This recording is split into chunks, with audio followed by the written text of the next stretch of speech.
আসসালামু আলাইকুম। দেওয়ান আইসিটির পক্ষ থেকে আপনাদের স্বাগতম। আমি সাইদুর রহমান শামীম। আজ থেকে শুরু হতে যাচ্ছে আমাদের গ্রাফিক ডিজাইন অনলাইন কোর্স।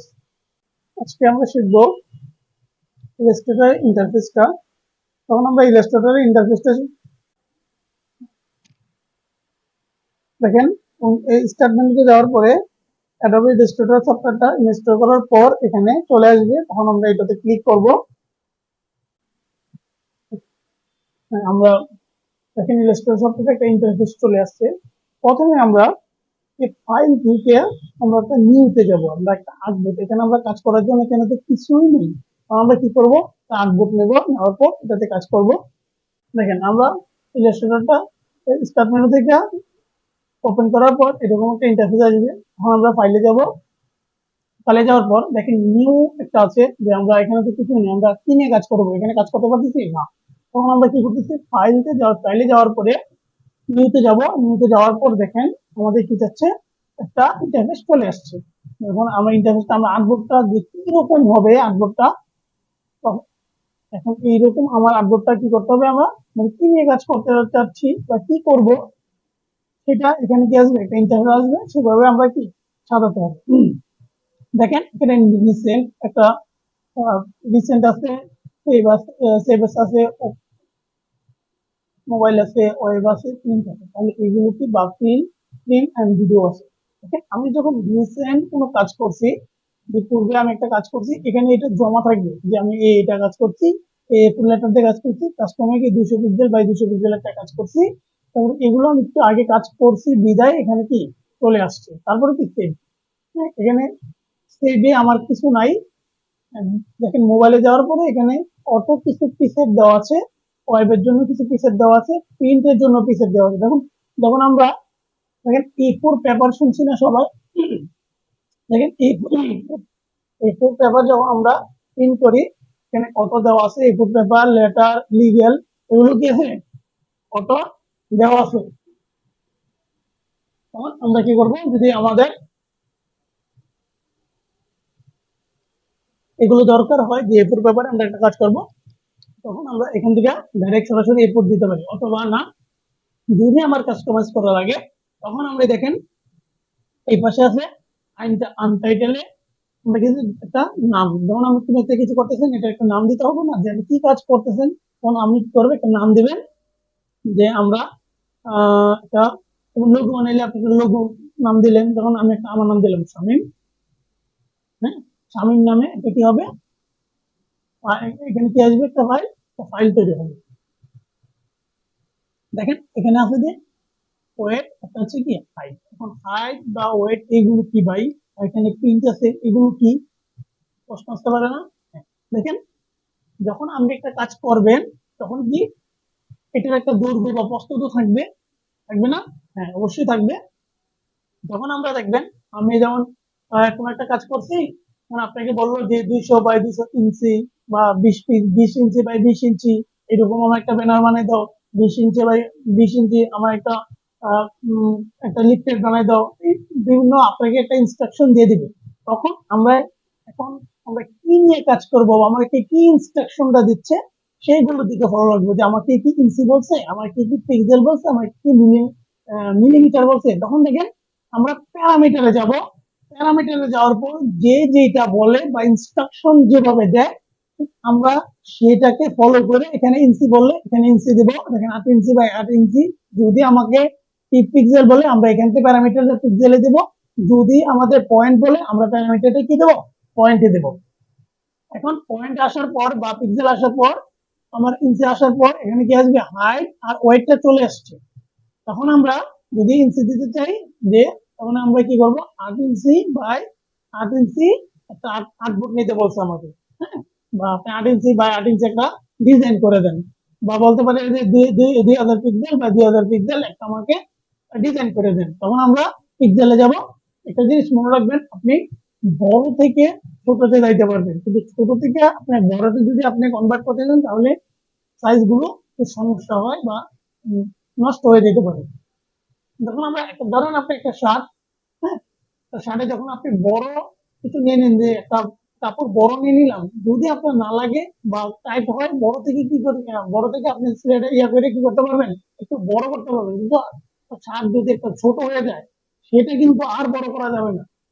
আপনারা কথাটা বুঝছেন? যখন আমরা কি করবো, তখন বড় যদি দরকার হয় বড় থেকে ছোটতে নামবো, কিন্তু ছোট থেকে বড়টা যাওয়া যাবে না। তার ক্ষেত্রে আমরা কি করব, তার জন্য আমরা প্রথমেই আমাদের কি বলে সেটা ইনস্ট্রাকশনে দেখে এখানে প্যারামিটারটা দিয়ে দিব। তখন ধরো আমি পিক্সেল নিয়ে নিলাম, তখন 2000 পিক্সেল বাই 2000 পিক্সেল আমরা একটা ডিজাইন করবো। তখন আমাদের কি হবে, 2000 পিক্সেল বাই 2000 পিক্সেল কি তুমি দিয়ে দেবো, ঠিক আছে? তাহলে 2000 পিক্সেল বা এই পাঁচটা 2000, এই পাঁচটা কি 2000, দৈর্ঘ্য প্রস্থ 2000 বাই 2000, ঠিক আছে? তারপরে দেখেন ওরিয়েন্টেশন একটা আছে, এখন আমি কোন মুডে কাজ করতে যাচ্ছি। তো আমি 2000 পিক্সেল বা এটাতে স্কোয়ার, স্কোয়ার আছে, তারপর সমান দেখবেন একটা আছে লেন্স পোর্ট্রেট, একটা আছে কি ল্যান্ডস্কেপ। আমি ওইটা দেখাই দিন একটু পরে। ধরুন আপনি ধরেন 2000 পিক্সেল বাই 1000 পিক্সেল, ঠিক আছে? তখন আমি এটা কি ইমেজ আছে, পোর্ট্রেট আছে, হ্যাঁ? যদি আমি লেন্সে যেতে চাই তাহলে কি এটা আমার ল্যান্ডস্কেপে আছে, যদি আমি পোর্ট্রেটে দেখতে চাই তাহলে এই দেখেন, এটা আমি 1000 এখানে দিয়েছিলাম, এখানে 2000 দিয়েছিলাম, এটা ঘুরে যাবে বা ওয়েটে যেটা, ওয়েটটা যেটা হাইটে চলে যাবে, হাইটে যেটা ওয়েটে চলে যাবে, এটা দিলাম, দেখেন চলে আসে। এখন দেখেন আর্টবোর্ড, আর্টবোর্ডটা কি, এখন আমার দুইটা আর্টবোর্ড লাগতে পারে, তিনটা আর্টবোর্ড লাগতে পারে, এখানে আমি দিলাম কি তিনটা আর্টবোর্ড, একটু দেখাই। ওকে, তিনটা আর্টবোর্ড চলে আসছে। আমি বোঝানোর ক্ষেত্রে আপনাদের এখানে দেখবি, তারপরে দেখি আমার তিনটা আর্টবোর্ড দরকার নেই, আমার একটা আর্টবোর্ডই দরকার, কত, 2000 বাই 2000।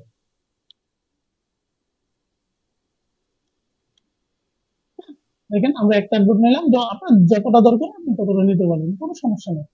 ব্লেড এরিয়াতে, ব্লেড এরিয়াটা আমরা নেক্সট ক্লাসে যখন আমরা পিন ডিভাইস বা ইয়াগুলো, আমরা আইডি কার্ড বা বিজনেস কার্ড এগুলো দেখবো, যেগুলো কাটার দরকার আছে সেগুলোর ক্ষেত্রে এগুলো একটু কাজে লাগে, তখন আমরা ওইটা সরাসরি দেখে দেবো, হ্যাঁ?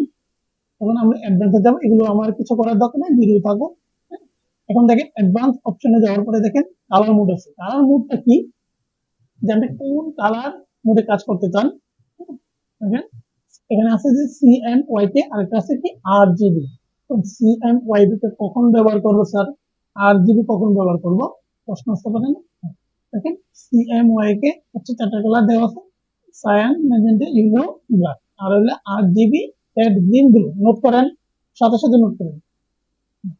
দেখেন আমরা প্রিন্ট, যেগুলো প্রিন্ট হবে, প্রিন্ট হওয়ার জন্য আমি সহজে বলি, প্রথমে আজকে প্রথম ক্লাস যেহেতু ডিটেলস না বলে আগে যে আপনার মনে থাকবে যেটা সেটা, একটা জিনিস মনে রাখবেন, সেম ওয়াইকে ব্যবহার করবো যখন আমরা জিনিসটা প্রিন্ট করবো, কোনো একটা ব্যানার প্রিন্ট করবো, যে আর কিছু কিছু ব্যানার আছে যে আমার প্রিন্ট করার দরকার নাই, শুধু আমরা সোশ্যাল মিডিয়াতে ছাড়ার জন্য এগুলো ব্যবহার করবো, তখন আমরা RGB দিলেও পারি, ঠিক আছে? হ্যাঁ, দেখুন আরেকটা আছে যে আপনার রেজুলেশনটা থাকছে, যে আপনি কিরকম রেজুলেশনটা চান। দেখেন 300 দিলে হাই রেজুলেশন হবে, খুব সুন্দর হবে কালার ইয়াটা, আর একটা আছে মিডিয়াম, আর একটা আছে যে একদম স্ক্যান কত 72।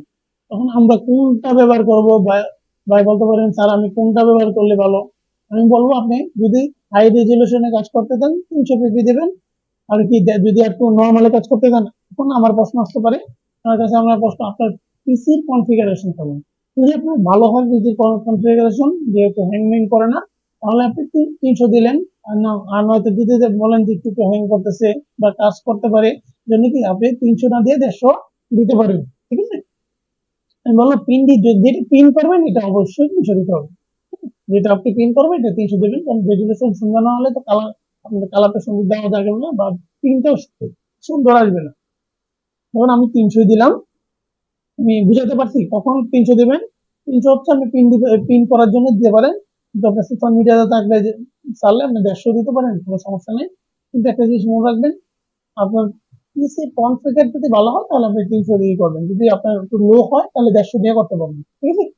তখন আমরা তারপরে কি দেবো, পেড দেবো, দেওয়ার পরে তখন তিনটা আসছে, এখন কটা আসছে একটা, কারণ আমরা আপলোড কি দিয়েছি একটা। দেখেন এখানে আমার যে 8 বছরটা চলে আসছে, এখানে তিনটা দেখছেন, আমরা তিনটা আটবোর্ড দিয়েছিলাম, এই জন্য তিনটা একটা আটবোর্ড চাই, এখন কি একটা আটবোর্ড দিতে পারবো। এখন দেখেন আমার এটা দরকার নেই, এটা দিলাম। এখন আমার এই ইন্টারফেসটা, আমরা আজকে ইন্টারফেস নিয়ে কথা বলবো। তখন দেখেন এখানে আছে এআই মানে অ্যাডোবি ইলাস্ট্রেটরের যে লোগোটা, এখানে লোগোটা চলে আসছে, এটা হচ্ছে হোম। দেখেন এখানে ক্লিক করে কাজটা নেওয়ার সাথে সাথে এখানে কি আসবে, আমার শো করবে কি এটা কি এটা কি এটা কি, ঠিক আছে। এখানে কি আসছে হোম। এখন দেখেন ফাইল, হেল্প, এগুলো কি ভাই, ঠিক না, এগুলো হচ্ছে মেনু। এগুলো কি মেনু, এগুলোকে বলা হয় মেনু। তাহলে এগুলো কি বা এগুলো কি বা এগুলো কি, এগুলো হচ্ছে টুল। এইগুলো টুল, দেখেন এটা কি টুল, ঠিক আছে। আমরা এই টুল গুলো দেখবো আস্তে আস্তে। আর এগুলো হচ্ছে, এটা টুল, এটা হচ্ছে প্লেট। কোন আপনার একটা কাজ করছে, এগুলো ডিটেলস মানে প্রপার্টিসটা চলে আসবে। যদি এটা নাও থাকে, এখন এটা নাও থাকে, এখন আপনি এখানে কি, এখানে যাইয়া ওয়ার্ক স্পেস দেওয়া রিসেট ওয়ার্ক স্পেস দিলে এখানে অটো চলে আসবে, মানে এই একটা কাজ করতেছেন, এটার মানে ডিটেলস চলে আসবে যে এটা কি করতেছেন, কতটুকু দৈর্ঘ্য প্রস্থ, এগুলো সম্পূর্ণ কি ডিটেলস দেখেন। এই যে রেক্টাঙ্গুলটা নিচে, রেক্টাঙ্গুলার কি হাইটটা এটা আছে ওইটা, মানে এখানে আপনি দেখেন ফিল আছে, মানে এখানে যা আছে এখানে কি এই প্লেটে যাওয়ার পরে আপনি এগুলো পাবেন। তখন আমরা আস্তে আস্তে আস্তে আস্তে শিখবো। কিন্তু এটার নাম কি মেনু, এগুলো কি টাইটেল, এগুলো কি প্লেট। এখন দেখেন সাদা অংশটা কি, আমি আগেই বলছি আর্টবোর্ড, মনে আছে? হ্যাঁ, এগুলো হচ্ছে আর্টবোর্ড, পিছনের অংশটা হচ্ছে ক্যানভাস। কি ক্যানভাস, যখন আমরা ছবি আঁকি, কোনো একটা পেজে নেওয়ার পরে একটা কি কোথায় আঁকে, যেমন যেমন প্রিন্টিং এ যারা কাজ করে দেখবেন এটা আর্টবোর্ডে কি করে যে কাজটা করে, তখন কি এটা ক্যানভাসে নিয়ে কাজটা করে, ঠিক আছে। দেখেন আমরা চলে আসছে একটা আর্টবোর্ড, এবং এই আর্টবোর্ডে আমরা কাজ করবো, এই কাজ করব।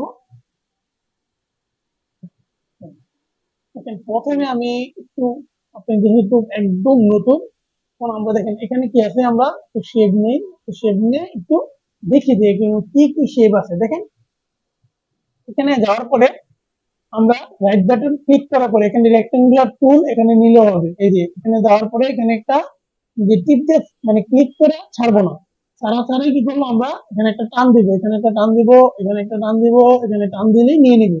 কারণ এখানে এখানে সিলেট আছে, কি করবো, এখানে সিলেট আছে বিদায় কি এগুলো চলে আসবে। আহ, আবার একটা যেমন শেপ আপনি দুই ভাবে নিতে পারবেন, শেপ কভাবে নেওয়া যায় দুই ভাবে। আমরা প্রথম একটা হচ্ছে দাগ করে নিতে পারবেন, একটা হচ্ছে ওই যে আমি এখানে আমরা কি করি, ক্লিক করে এখানে আমরা নাসারে এখানে টান দেখি, মানে টেনে রাখছি যে কি করতে চাই আমি, ঠিক আছে। আরেকটা হচ্ছে যে আমি চাচ্ছি একটা মানে 100 বাই 200 একটা কি আমি রেক্টেঙ্গেল নেবো এখানে, তখন আমরা এখানে টান না দিয়া, এভাবে টান না দিয়ে আমরা কি করব, এখানে একটা ক্লিক করব, ক্লিক করার পর এখানে হাইট আর ওয়েস্ট চলে আসছে যে এটা দৈর্ঘ্য কত, কারণ 200 বাই 200 পিক্সেল, আমরা কিন্তু পিক্সেল নিয়ে কাজ করতেছি, খেয়াল রাখবেন, ঠিক আছে। আমরা 200 দিতে পারি, ঠিক আছে। দেওয়ার পরে এখানে ওকে, এখানে 200, এটা হচ্ছে 200, 200 বাই 200 একটা রেক্টাঙ্গুলার, ঠিক আছে। তাহলে আমরা শেপ কত ভাবে নেওয়া যায়, দুই ভাবে নেওয়া যায়। একটা হচ্ছে যে ডাক করে, একটা হচ্ছে কি আমরা নির্দিষ্ট মাপে নিতে পারবো। এইটাকেও আমরা কাস্টমাইজ করা যাবে, এটাকেও কাস্টমাইজ করা যায়। এখান থেকে আমি 200 বাই 200 দিয়ে দিলে, এই প্রপার্টি 200 বাই 200 দিয়ে দিলে ওইটার মতোই হয়ে যাবে, ঠিক আছে। তো আমরা প্রথমে এত দরকার নাই, আমরা যদি দরকার হয় আমরা কোনো মাপ দরকার নাই, প্রথমে আমরা এখানে ক্লিক করে শেপ নিয়ে যেতে চাইলে এটা, এখন আমরা প্রথমে এখানে ক্লিক করার পরে এখানে চলে আসছি। এখন আমার রেক্টেঙ্গুলার লাগবে না, আরো শেপ লাগবে এখানে। এই শেপটা আমরা এটাকে কি করব, সেভ দেবো। আমি আরো, আমরা পূর্বের ক্লাসে আরো দেখবো কিভাবে শেপ নিতে হয়, বিভিন্ন কাজ কি, বিভিন্ন টুলস গুলো কি কিভাবে কাজ করতে হয়। হ্যাঁ, এখন আমরা এই শেপটা, আমি একটা একটা শেপে আমি কি সেভ করবো। যখন আমি একটা কাজ করছি, যদি আমি এটা সেভ না রাখতে পারি, তাহলে এটা কোথায় যাবে, নষ্ট, মানে পরবর্তী আপনি ঢুকলে এটা তো আর পাবেন না। আমার দরকার হচ্ছে এটা সংরক্ষণ করা। এখন আমরা ফাইলতে যাওয়ার পরে এখানে কি দেবো, সেভ দেবো। এখন সেভ দেওয়ার সাথে সাথে এখানে কি আসবে, file name, MB file name, আপনি একটা ফাইল নেম দিলেন, ধরেন সামনে দিলাম, ঠিক আছে।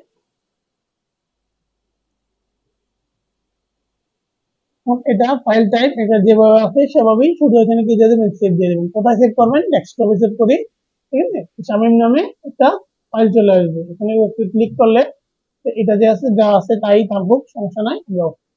আমরা এটা থেকে বের হয়ে গেলে, যদি আমরা এটা থেকে বের হয়ে যাই, তখন দেখেন আমরা ওপেনে যাব, কোথায় যাব, ওপেনে, মানে আমার যে সেভ গুলো, যেখানে আমার আমার পিসিতে যেই আমি যে কাজগুলো আমরা সেভ রাখছি, এখানে কোথায় পাবো, এই ওপেনে যাব, ওপেনে যাওয়ার পরে আমরা কোথায় সেভ করছিলাম, ডেস্কটপে। আমরা ডেস্কটপে যাব, ডেস্কটপে যাওয়ার পরে আমরা কি আছিল, শামীম নামে একটা কি ছিল, ফাইল ছিল, ফাইলটাতে ক্লিক করলাম। ক্লিক করলে দেখেন এই যে আমরা এইটুক পর্যন্ত সেভ রাখছিলাম। তাহলে আমাদের ক্লিয়ার হলো হলো কিভাবে আমরা সেভ করতে হয়। আমরা একটা জিনিস সবসময় খেয়াল রাখবো, আমরা একটু পর পর, যখন আমরা কাজ করবো, একটু পর পর 2 মিনিট পর পর কি করবো, কন্ট্রোল এস, কন্ট্রোল এস দিয়ে দিলে তখন আমরা যখন অনেক কাজ হয়ে যাবে, মাঝে মাঝে ক্রস করতে পারে, মানে বের হয়ে যেতে পারে অটো, মানে হ্যাং হয়ে যেতে পারে, যখন পিসির কনফিগার ভালো না হয়, ঠিক আছে।